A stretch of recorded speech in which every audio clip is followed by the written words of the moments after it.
Diharapkan dengan adanya rencana aksi nasional ini 5 tahun ke depan Indonesia menjadi nomor 1. Ya, Assalamualaikum warahmatullahi wabarakatuh. Waalaikumsalam. Salam sejahtera untuk kita semua. Shalom, Om Swastiastu. Selamat malam para hadirin, peserta sekalian.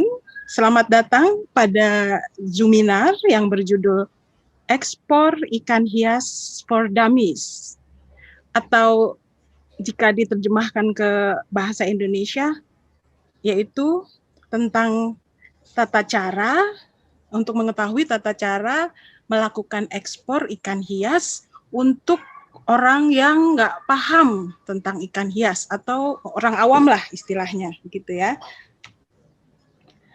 Nah, Zoominar ini terselenggara atas kerjasama dari JBG Transshipping Service dan Bursa Internet.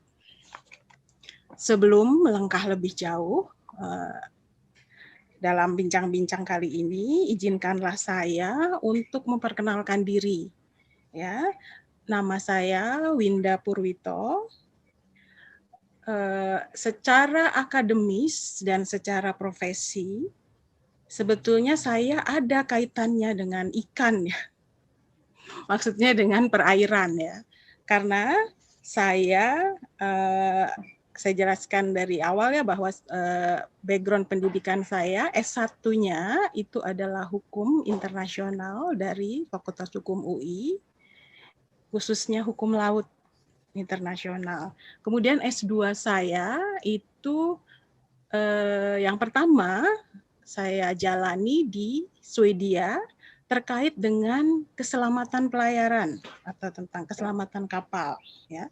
Kemudian ada satu lagi S2 yang saya jalani di Singapura, di National University of Singapore, itu terkait dengan pelabuhan, tentang kepelabuhanan dan shipping. Jadi sebetulnya saya orang laut juga ya, orang perairan gitu ya. Cuma bedanya saya tidak paham tentang ikan hias. Baiklah para hadirin sekalian, seperti kita alami bersama ya, saat ini kita itu terjadi pandemi ya di seluruh dunia. Yang kita alami saat ini yaitu pandemi COVID-19. Pemerintah, para pemerintah di seluruh dunia itu mewajibkan para warga masyarakatnya untuk lebih sering berada di rumah ya, untuk menghindari spread out atau penularan dari virus COVID-19 ini. Ya, kegiatan lebih banyak di rumah itu antara lain work from home, sekolah virtual, kemudian juga kegiatan-kegiatan lain yang lebih banyak dilakukan di rumah. Nah, warga masyarakat yang lebih banyak tinggal di rumah ini kemudian mengakibatkan meningkatnya hobi-hobi rumahan. Ya, hobi-hobi rumahan itu misalnya kalau saya ya sebagai ibu-ibu ya memasak ya, banyak juga yang akhirnya mempunyai bisnis di bidang masak ya. Kemudian berkebun ya, dan juga hobi yang lain misalnya ya adalah memelihara ikan hias. Nah, saya melakukan riset kecil-kecilan ya sebelum acara ini, dan berikut adalah data yang saya peroleh tentang ikan hias di Indonesia. Potensi sumber daya ikan hias nasional akan menjadi nilai strategis bagi Indonesia untuk peningkatan penerimaan negara ya, penerimaan devisa negara. Sejak tahun 2012 sampai 2019, ekspor ikan hias mengalami peningkatan signifikan dari 21 juta US dollar menjadi 33 juta US dollar. Indonesia ya selama ini selalu menjadi 5 besar pengekspor ikan hias. Ya. Pada tahun 2010 sampai 2018 Indonesia menjadi yang pada tahun 2018 Indonesia menjadi negara pengekspor ikan hias terbesar. Negara tujuan ekspor ikan hias Indonesia diantaranya China, Amerika Serikat, Rusia, Kanada, Singapura, dan beberapa negara lain. Menurut Ketua Dewan Ikan Hias Indonesia atau DIHI, Indonesia adalah negara yang memiliki spesies ikan hias paling banyak di dunia, yaitu memiliki 600 spesies dari 1.400 spesies ikan hias yang ada di seluruh dunia. Menurut DIHI, umumnya ikan hias yang ada di Indonesia terbagi menjadi 2 jenis ikan hias, yaitu ikan hias air tawar dan ikan hias air laut. Para hadirin sekalian, untuk mengetahui lebih lanjut mengenai seluk-beluk ekspor ikan hias bagi kita yang awam ya, malam ini kita akan berbincang-bincang dengan Bapak Insinyur Joti Atmajaya MM, seorang praktisi ekspor ikan hias sekaligus pemilik dari JBG Transshipping Service. Saya mohon waktu sebentar untuk memperkenalkan Pak Joti ya. Beliau mempunyai background pendidikan S1 Fakultas Teknologi Pertanian dari Universitas Gadjah Mada, S2-nya Sekolah Tinggi Manajemen PPM. Kemudian beliau juga menjalani pendidikan di Jerman, yaitu tentang ekspor di Export Academy Baden-Württemberg gimana dibacanya? Reutlingen, Jerman. Dan secara profesi ya beliau juga menjadi direktur di beberapa perusahaan, kemudian juga menjadi pengurus dari beberapa organisasi ikan hias di Indonesia, dan beliau juga menjadi juri pada lomba-lomba ikan hias di Indonesia. Baiklah, untuk ini kataku segera kita sambut, kita mohon kehadirannya Pak Joti. Ya, selamat malam. Assalamualaikum warahmatullahi wabarakatuh. Waalaikumsalam. Selamat datang Pak Joti. Ya, terima kasih Mbak Winda. Iya. Gimana nih? Segar nih malam-malam. Malam seger ya. Habis makan. Ya habis makan. Pak Joti udah makan belum? Belum. Belum ya, kasihan. Ya. Nah, terima kasih Pak Joti sudah berkenan hadir bersama kita semua di sini ya, untuk Pak Joti dapat berbagi ilmu dan berbagi info ya tentang dunia perikan hiasan, terutama tentang tata cara ekspor ya ikan hias buat orang-orang yang barangkali masih awam, Pak. Ya. Karena saya sendiri seperti saya sampaikan tadi, saya awam tentang ikan hias. Yang saya tahu ikan hias itu dari film Finding Nemo. Ya, kemudian ada film-film anak-anak lain ya tentang ikan hias. Nah, kalau untuk kehidupan yang real, ikan hias tuh saya taunya cupang, Pak, karena adik saya dulu suka nyolongin cermin saya, Pak. Ya, cermin saya tuh untuk diaduk katanya. Nah, jadi kalau saya mau pakai lipstik tuh nungguin nyariin dulu. Jangan dipakai cupang lagi lipstiknya. Cupangnya pakai lipstik. Seru. Jadi tapi itu menggores kenangan ya buat saya bahwa cupang itu sangat familiar dalam ingatan saya karena kasus cermin yang tercuri itu ya. Nah, Pak Joti, kita punya waktu mungkin sekitar 1,5 jam ya bersama para hadirin sekalian di sini. Saya akan sampaikan dulu semacam rundown acaranya ya, bahwa sekitar 15 menit saya dan Pak Joti akan berbincang-bincang secara garis besar dan apapun yang dapat Pak Joti sampaikan dari keingintahuan saya ya tentang ikan hias ini gitu. Saya mulai dulu ya Pak Joti. Kalau saya ini kan sebetulnya orang laut ya, orang perairan ya. Tapi karena mungkin tidak berkecimpung di bidang itu, saya jadi sama sekali nggak tahu nih Pak, sebetulnya di Indonesia itu daerah penghasil ikan hias itu di mana aja sih Pak? Yang aktif ya, yang saat ini aktif. Baik, terima kasih. Ini saat ini kita ini memang dalam suasana yang sebetulnya buat sebagian orang menjadi situasi yang kurang menguntungkan ya.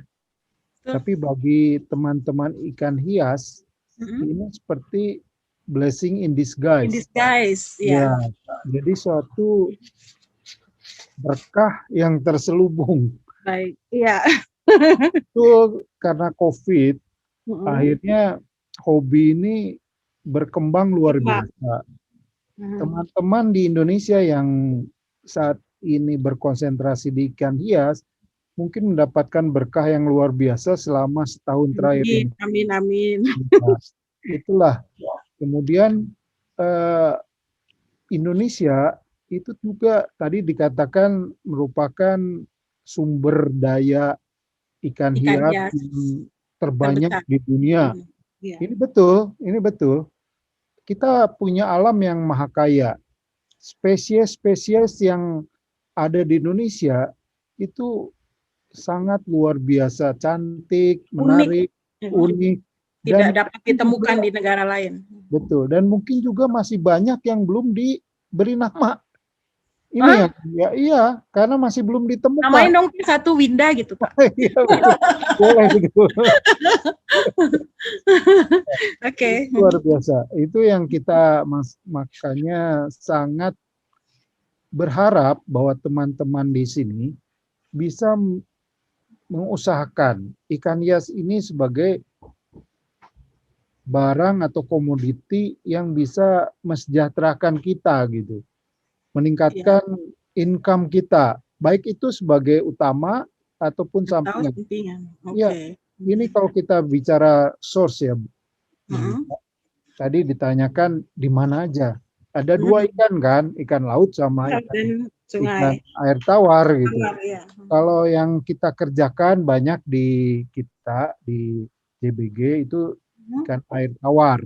Ini source-nya atau sumbernya yang banyak melakukan pengiriman melalui kita itu dari Sumatera Utara, Medan. Ya. Gitu, oke. Kemudian daerah Palembang, Riau, Lampung, kita telusuri ke Jawa Barat, Jawa Timur. Di Jawa ini dua lokasi utama ya mungkin. Utama Jawa Barat sama Jawa Timur ini sangat besar. Maaf tadi ada orang telepon nih. Aduh. Jadi ada kencan ya Pak? Iya, nggak tahu bahwa kita lagi ada kencan. Tadi dulu ya lagi kencan sama Winda gitu Pak.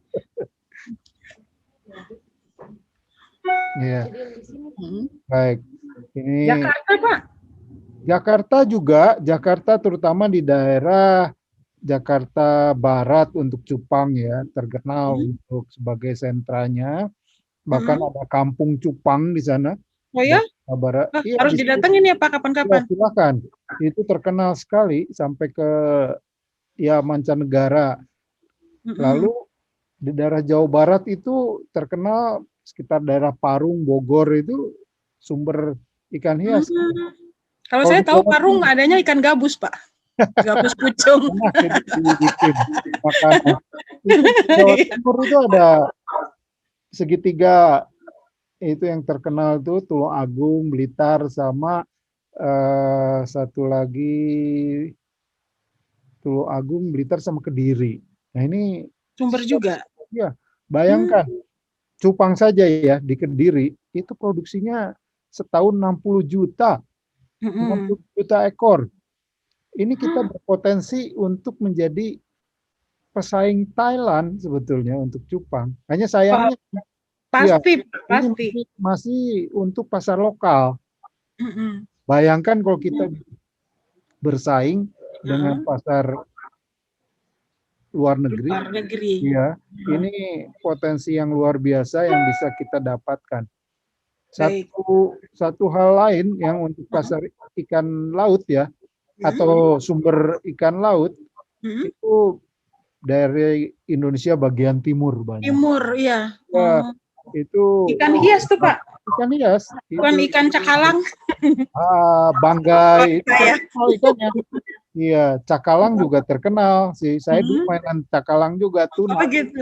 Tapi Tapi ikan hias juga banyak. ikan hias banyak Indonesia Timur.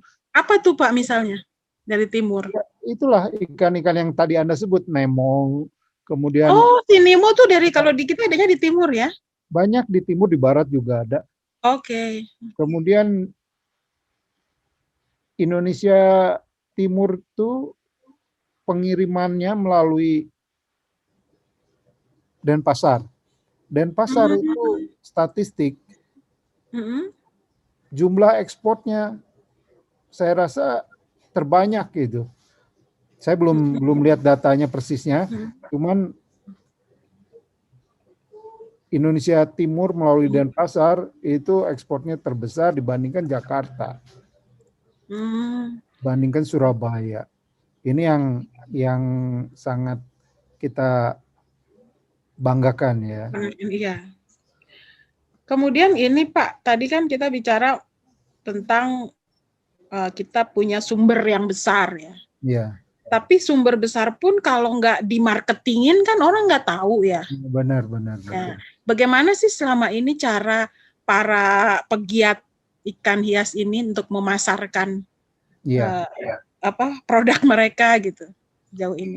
Kalau saat ini itu ada mulai perpindahan dari cara yang tradisional atau konvensional itu melalui channel-channel distribusi yang lazimnya eksportir, importir begitu ya. Di mana mereka membeli atau menjual ikan-ikan yang dihasilkan oleh para breeder atau peternak atau pengepul atau pengumpul ya, pengambil yang dari alam itu. Nah, iya, sejak 5 tahun terakhir dengan maraknya internet, gadget, itu ada perubahan, ada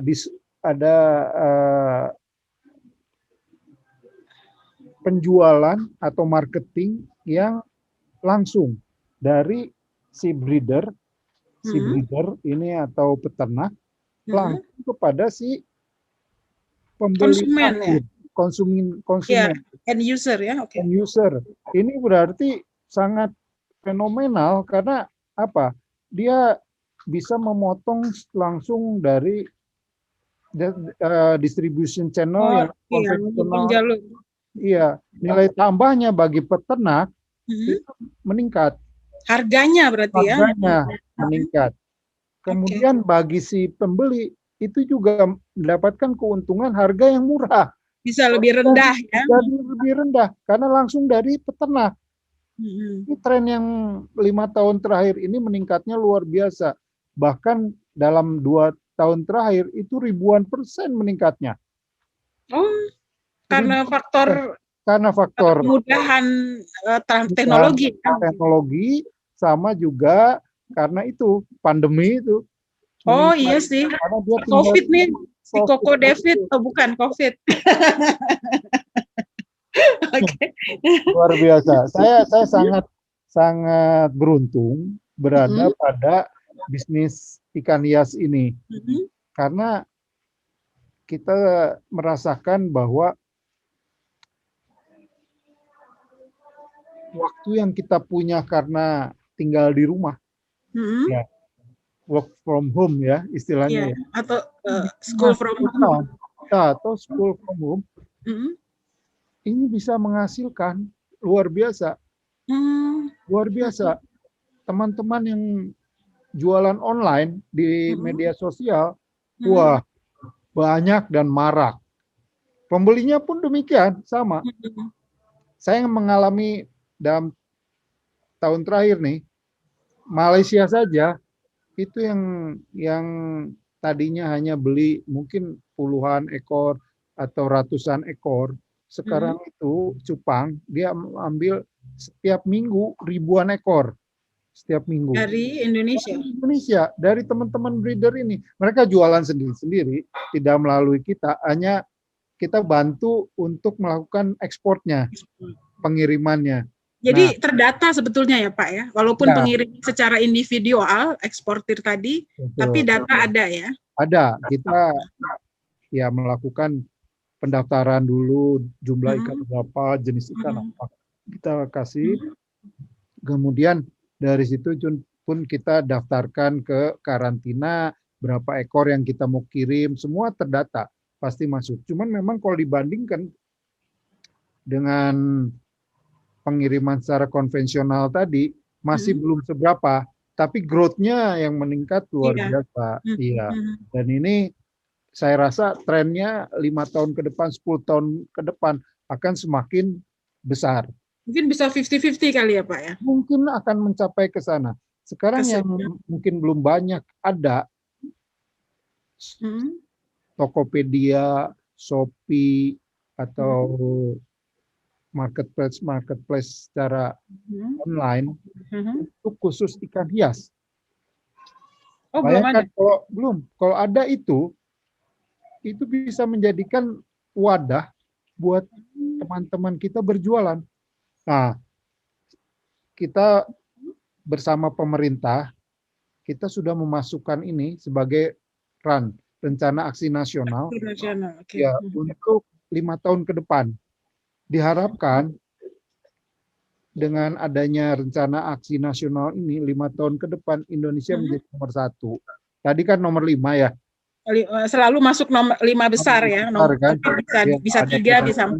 Iya, 4, 5. Nah ini kita harapannya nomor 1. Masa Singapura nomor 1? Iya kan? Singapura kan nggak punya. Nganterin doang Pak. Iya. Nomor 1 nganterin doang. Iya. Sebagai perantara, padahal ikannya adalah ikan dari Indonesia. Nah ini kenapa nggak Indonesia sebagai nomor 1? Nah teman-teman ini yang ada di sini, ya kita berharap mereka menjadi salah satu bagian dari upaya tadi untuk meningkatkan Indonesia menjadi nomor 1. Dan mereka mendapatkan hasil dari usahanya. Ini yang penting. Dan itu kan dibayar kalau dari sana dengan US dollar ya Pak ya? US dollar. Itu kan artinya devisa yang masuk ke kita gitu. Membantu. Jadi para eksportir ikan hias ini bisa jadi pahlawan devisa dong ya? Betul. Jadi kita bukan TKI lagi, tapi bukan TKI, TKW lagi ya. Ada saingannya sekarang eksportir ikan. Ekspor ikan. Iya. Selama yang Bapak jalani ya bisnis ini, itu kendalanya apa sih Pak yang mungkin orang berpikir misalnya mau berbisnis ini? Iya, sejak adanya COVID ini yang kita susah ini mencari pesawat. Pengiriman itu kan harus cepat ya, harus on time, tidak bisa terlambat, delay dan sebagainya. Nah ini pesawat ini saat ini kendala karena jadwalnya terbatas. Negara-negara banyak yang masih tertutup, belum bisa diakses. Masih lockdown ya? Masih lockdown. Nah ini terakhir-terakhir ini masih mending, udah mendingan lah pastinya. Tapi masih ada negara-negara yang terjadi gelombang kedua COVID, ini tutup lagi. Jadi ini yang kita khawatirkan, kita rasakan bahwa kalau misalnya pesawatnya susah, kita nggak bisa kirim walaupun ada peminatnya. Hanya bisa dengan pesawat ya Pak dikirim? Iya. Kalau kapal laut kelamaan. Suruh berenang kasih alamat sendiri nggak bisa. Nanti alamatnya palsu lagi Pak Jody. Bingung deh. Di mana? Kasihan ikannya. Iya. Itulah. Kalau negara di dunia kan tadi saingan kita Thailand ya. Thailand untuk cupang.